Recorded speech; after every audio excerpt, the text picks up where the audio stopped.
name is Danielle. My name is Cassidy. We love you, Glama! Oh, I love you too, Glama girls.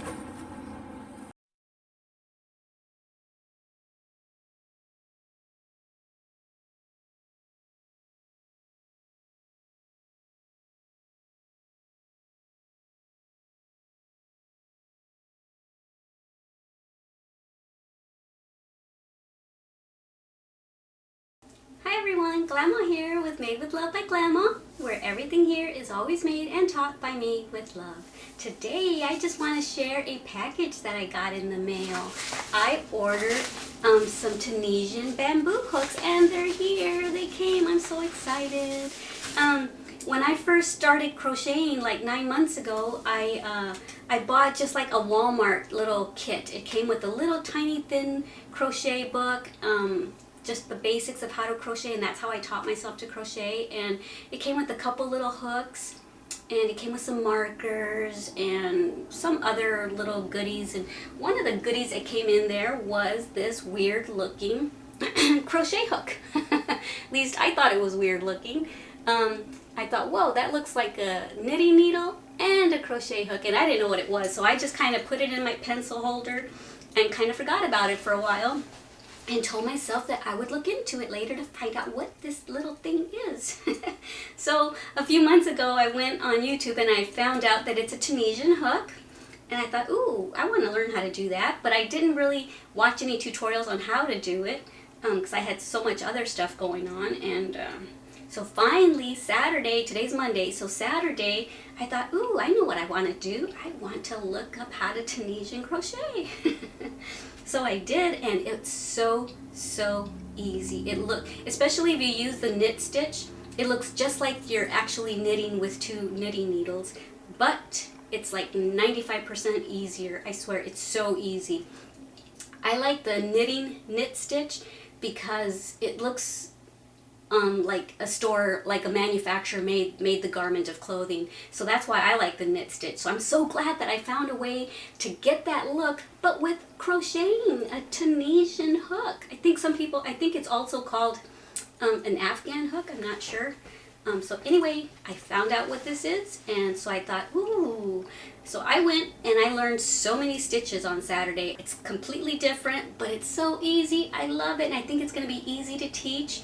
So I'm going to show you things that I've learned, and as I learn new stitches, I'm going to make a tutorial and teach y'all too. So whatever I learn, you're going to learn, okay? I hope you enjoy this as much as I do, but what I wanted to show you was I fell in love with Tunisian crochet that morning.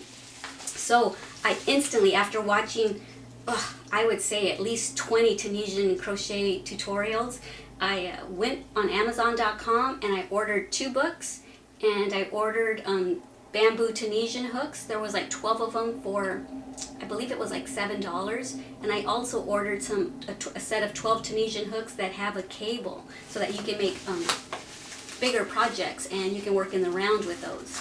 But my package is here, yay! I just went to the mail and got it.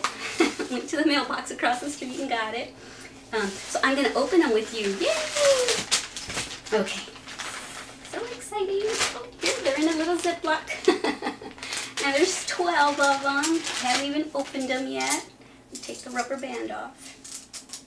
So it's supposed to have like sizes 3.0 to 10.0 millimeter. They're all right there. Yay! And it looks like, oh no, this one's smaller. Looks like this is the smallest and this is the biggest. Wow, how exciting. I can't wait to play with them. So I'm going to make some tutorials for y'all, and I hope you enjoy Tunisian crochet as much as I do. So anyway, I just like to share with you guys, my crochet friends. I like to share things going on in my life, and this is what's going on right now. I'm loving Tunisian crochet, and I still love regular crochet, but I think I love this almost as equal. I think once I learn how to make armholes and necklines, it's going to be endless for me, the possibilities, because that's kind of what happened when I learned crochet. Of course, you learn how to chain, you learn how to do the single crochet, and then you learn how to make rectangles and squares, and I was stuck on rectangles and squares for a long time. And then I discovered how to do armholes, how to do necklines. Once I learned that, my mind was just going out of control, just with all the ideas, all the design ideas that I wanted to do. I'm like, ooh, now that I know how to do an armhole and a neckline, I can do this and I can do that. And ooh, my mind is just going like crazy. So I keep a crochet sketchbook here, and I've got all my little, as soon as a design comes to mind, I draw it. And so I just started doing that, so I'm getting my pages filled a little bit. So anyway, I've got all kinds of ideas. So now, once I learn how to make armholes and necklines with Tunisian crochet, there's no stopping me. And whatever I learn, I'll teach you. So I hope you enjoy Tunisian crochet as much as I do. Oh, guess what else I've been wanting to show you guys, and I keep forgetting. I ordered myself a sterling silver little charm. It's a crochet hook, and I'm so excited. I've had it for about a month, and I keep forgetting to show you guys, but it's so adorable. It's the teeniest crochet hook ever. It's even got that little spot for your thumb, and there's the hook. Isn't that just adorbs? So yeah, I think it's adorable. You can't tell from far away that it's a crochet hook, but it is. Yeah, I should have gotten a shorter chain so that it sits up there a little bit, but I love it. It's adorable. So here are all the sizes that I got all lined up, from a 3-point something to a 10.0, and I think I'm gonna probably do my first tutorial with a size probably something like this or bigger. That way it's easier for you guys to see the actual stitches. So I'm gonna go get my stuff ready. Yay, we're finally ready for our first Tunisian crochet tutorial. We're gonna learn how to cast on, we're going to learn how to make the foundation row, and we're going to learn how to make a forward pass and how to make the return pass. So let's get started. This is what you'll be needing: a Tunisian crochet hook, a regular crochet hook if you don't have a Tunisian crochet hook yet. Believe me, they work just the same. A pair of scissors and a tapestry needle. And let's not forget our yarn. I'm going to be using worsted weight yarn in the color pink. So go ahead and get all your supplies ready and we'll get started with lesson 1. Okay, first I want to show you the 2 different ways that you can hold your Tunisian crochet hook. There is the pencil style way of holding it, or the knife, steak knife kind of way of holding it like this. And this is actually easier for Tunisian crochet.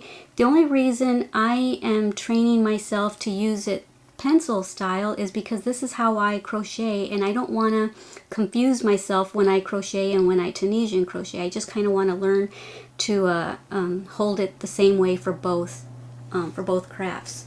So I'm going to hold it like a pencil, but you go ahead and see what feels more comfortable for you.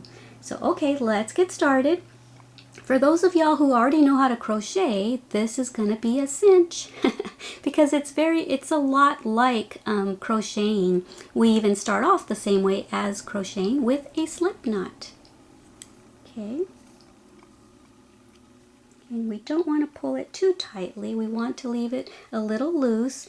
And so all we're going to do is make chains, make as many chains as you want to practice with today.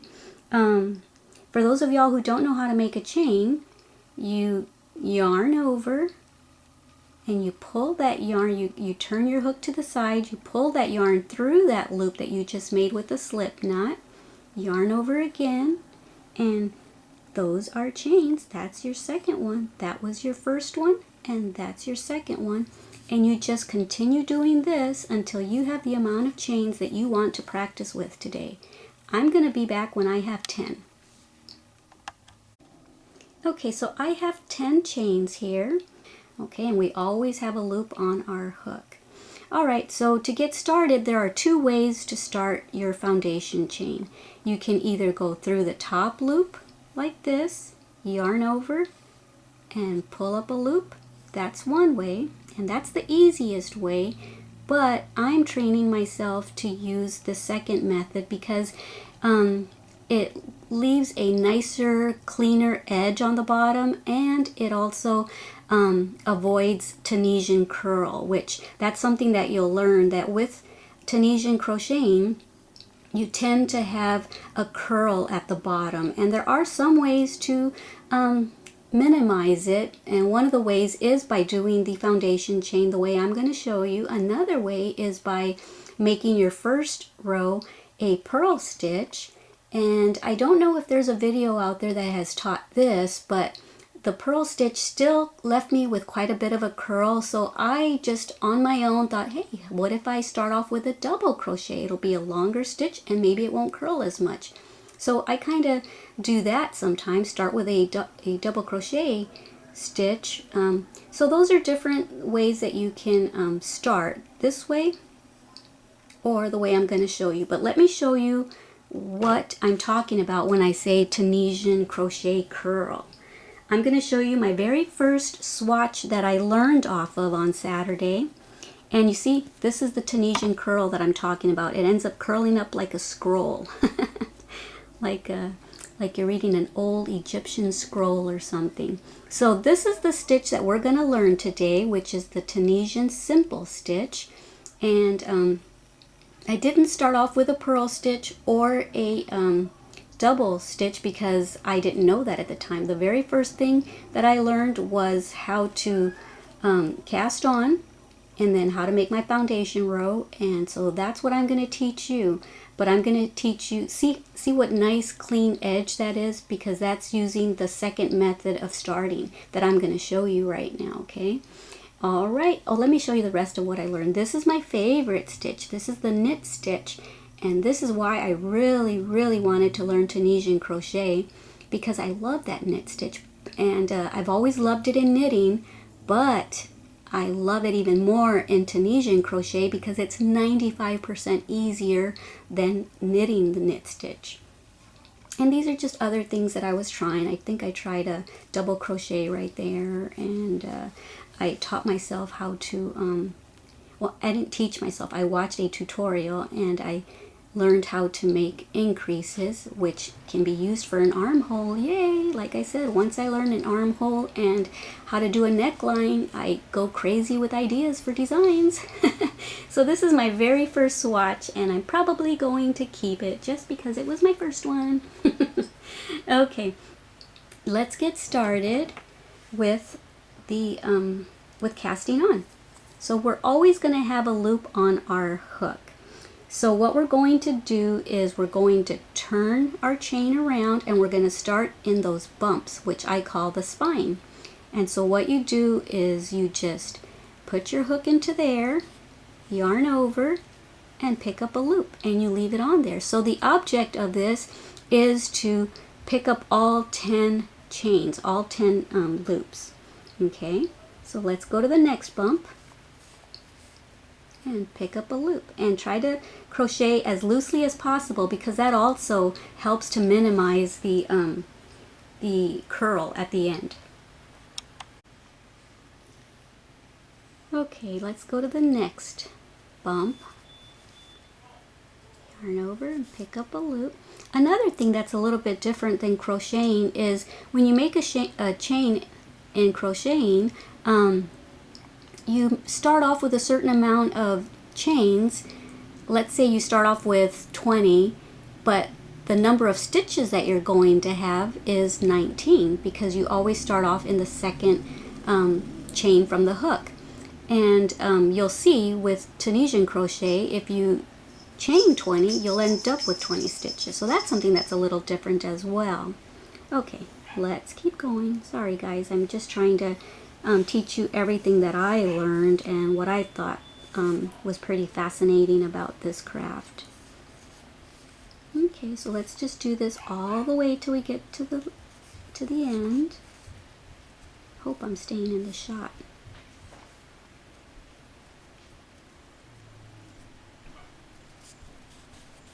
It's hard to look through the camera and do what I need to do. Okay, here's the other bump. And I've only got one more to go till the end. Yay!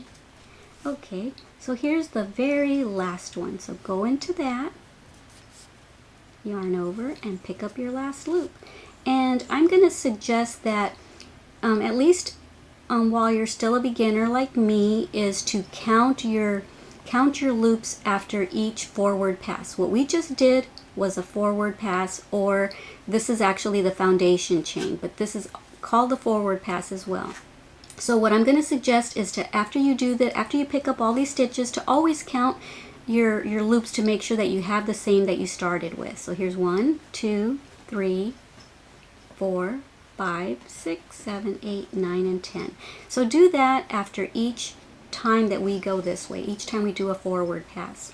Okay, now this is the second part of the row.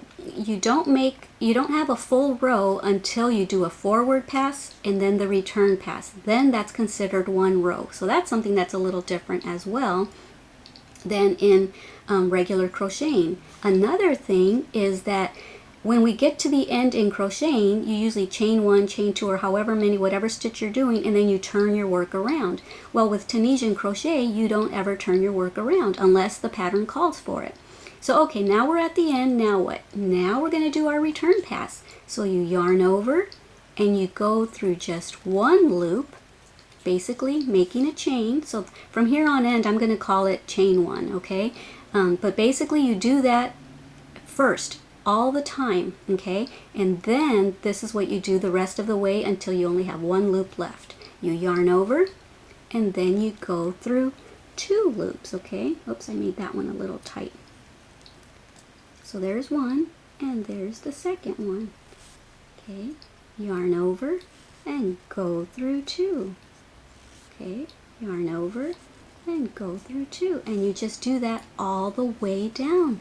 It's as simple as this. Seriously, I love it. Okay, so just go all the way till you get to the end.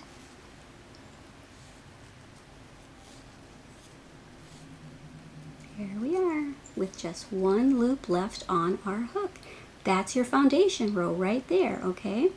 And now to get started to make our second row, you might think, well, now what do I do? First, I want to explain something. This is one stitch right there. You see that loop? That's one stitch. This is your back bar, and this is your front bar. And so that's important for stitches, because in some patterns you're going to pick up the back bar, some you're going to pick up the front bar, some you're going to go between the front and the back, and that's what you do for a knit stitch, is you go between it. But that's for the next tutorial, or actually the third lesson. Okay, so to get started with the simple stitch, you don't do this one because you've already picked up. We already have a loop on our hook from that stitch, okay? So we're going to go to this next one, and we're going to just pick up the front bar, yarn over, and pull up that loop. So now we have the loop from the first one right there, the loop from the second one right there, and we just, oops, I almost yarned over. We just continue from there on in. You pick up that bar, yarn over, and pick up the third loop. And that's it. You are Tunisian crocheting the simple stitch. It's so super easy. I think y'all are gonna love it. Pick up a bar, yarn over, and go through. Pick up a bar, yarn over, pick up that loop.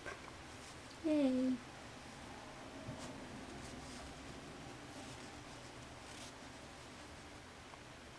So you can see the back bar and the front bar. Okay, and there's always a third strand going through the front bar and the back bar. Can you see it right there? That strand right there. So there's the back, there's the strand going through it, and there's the front bar. And the reason I'm showing you those 3 strands is because it's going to be important on the very last stitch. Okay, so let's pick up the front bar, yarn over, and pick up the loop. Okay, here's the front bar. And, okay, let me show you this. Here's the back bar right there. And there's that strand going through the front bar and the back bar. And the reason I want you to see that is because that strand going through is this strand right there. And so on the very last stitch, what you want to do is you want to pick up the front bar and that strand going through the middle of the front and back bar. And you want to always pick that up. And the reason being is because you want to have a nice clean edge like you do on the bottom. You want to have a nice clean edge on this side as well. And we're also going to have a nice clean edge on this side. Okay, so now that we picked up the front bar and that middle strand, we're going to yarn over.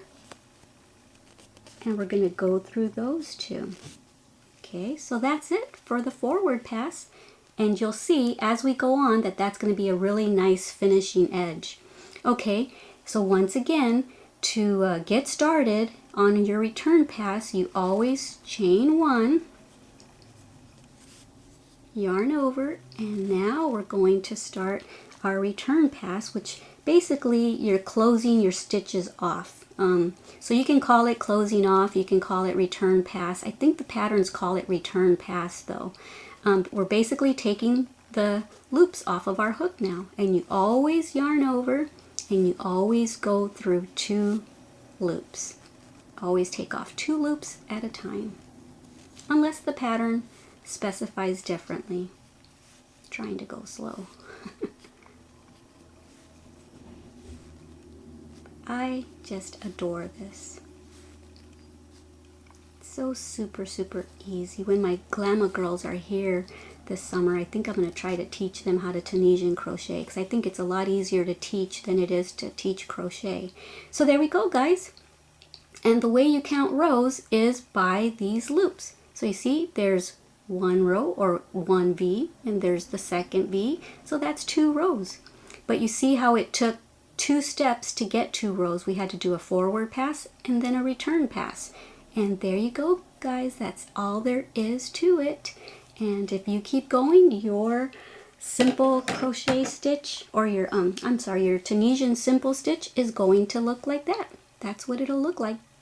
Okay, I wanted to show you something else. Remember I said that you can use a regular crochet hook? Well, I'm going to show you what I did. Because my bamboo crochet hooks hadn't gotten here in the mail yet, I was so excited to try a different size hook, but I'm like, ugh, my hooks haven't gotten here. And with the Tunisian crochet hook that came in my kit, look at how tight the stitches were, and look at how thick the fabric is. And I thought, oh, that's too tight. I don't like that. And here's the back of it, also very tight looking. So what I did is I just went ahead and grabbed a bigger crochet hook, and so the next day, Sunday, I made this.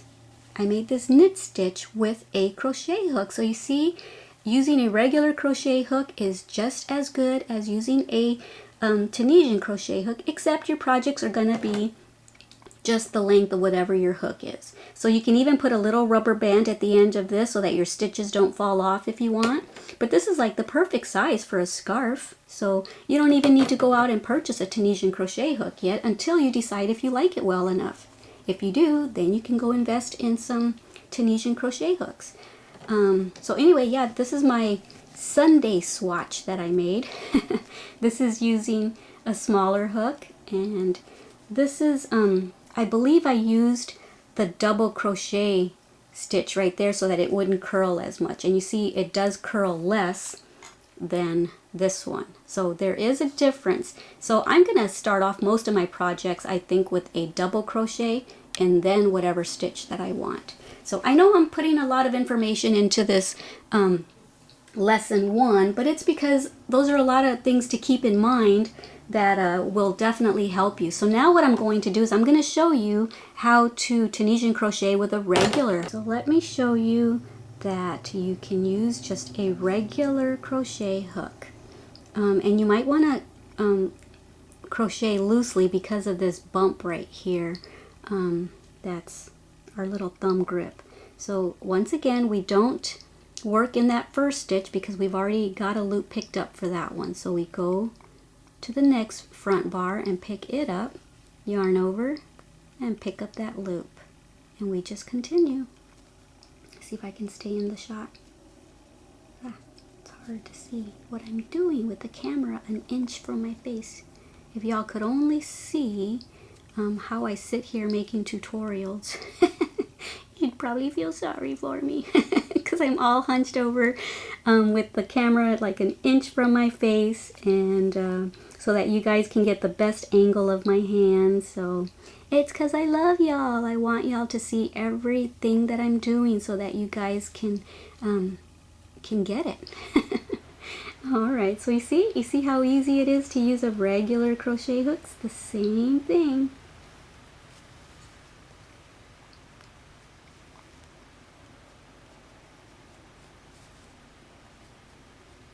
It's a lot easier when I'm not on camera trying to teach it. It's a lot faster too. It's just that I'm trying to go slow and I'm trying to stay in the shot. It's easier to pick up the front bars when I'm just by myself on my own. Okay, so here we are at the end, and there's the back bar, there's the strand that goes through the front and the back bar. So I'm gonna, and there's the front bar, so I'm gonna go through both of those. I think I am. Okay, and then yarn over and pick up that loop. Okay, so there we go. This is a bigger hook, so the stitches are going to look a little different. So remember, we always chain one, and then we yarn over and we start our return pass. Excuse me. Yarn over and always go through two. Yarn over, always go through two. It's super easy. Don't y'all think? I would love to hear your comments on whether you like this craft, Tunisian crochet, and how you feel about it versus regular crochet. And I know at first it's going to be different because we're used to crocheting, but let me know what your thoughts are on it. Okay, I'm going to do one more forward and return pass so you can see the size difference by using different size hooks. I know this tutorial is a lot longer than it needed to be because first of all I shared my opening of my Tunisian crochet hook package with y'all, so that took like 5 or 6 minutes. And because I'm showing you not just how to crochet with the Tunisian hook, but also with the crochet hook. Because I don't want anything to deter y'all from trying this. So if you have a crochet hook, you can try it with that. I'm so excited about it that I want y'all to be excited about it. And I want y'all to fall in love with it just as much as me. I mean, fall in love with Tunisian crochet, not fall in love with me. Just kidding. I know you knew what I meant. I'm just always silly Glama. Okay, yarn over, chain one, yarn over, go through two, yarn over, go through two, and so on, all the way to the end till you only have one loop. Whoops. Oh, I was going to show you another thing with knitting. If you drop a loop, it starts to unravel all the way down. But with this, look, if you were to drop a loop, nothing happens. You can just pick up where you left off. Just pick up your loops again. Super easy. So that's another thing that I really love about Tunisian crochet and regular crochet is that if you happen to drop a stitch, it's okay. It's no big deal. It's not a process that you have to learn how to pick up stitches. Okay, now back to where I was. Okay, yarn over, chain one, yarn over, go through two, all the way till we only have one loop. So that was kind of good that I kind of made that little mess up there, huh, when I accidentally dropped my loop. Because I wanted to show y'all. That was something else that I had wanted to tell y'all and would have forgotten to tell you, is how easy it is to pick up your stitches if you happen to drop one. That's it, guys. Super duper easy. See that this row is a lot bigger than these two rows. So if I was to continue, you would see the difference. So now the way we count rows, like I said, is 1, 2, 3, 4. Alright guys, I sure hope that you enjoyed this tutorial. And I hope you fall in love with Tunisian crochet just as much as I do. And I'm going to make one more tutorial in a minute. Usually I only upload one tutorial a week for Tutorial Tuesday, but today you're going to get 2 for 1. 2 for 1 Tutorial Tuesday. I'm going to make a separate tutorial on how to bind off, how to finish our work, because I want you to be able to actually make something today. If you continued like this, you could make a coaster, you could make a scarf, and so I want you to be able to make an actual project today. So in the next lesson, I'm going to show you how to take everything off of your hook and be done. Alright guys, thank you so much for visiting me here at Made with Love by Glama, where everything here is always made and taught by me with love for you, one stitch at a time. Bye! Thank you for watching our Glama's channel.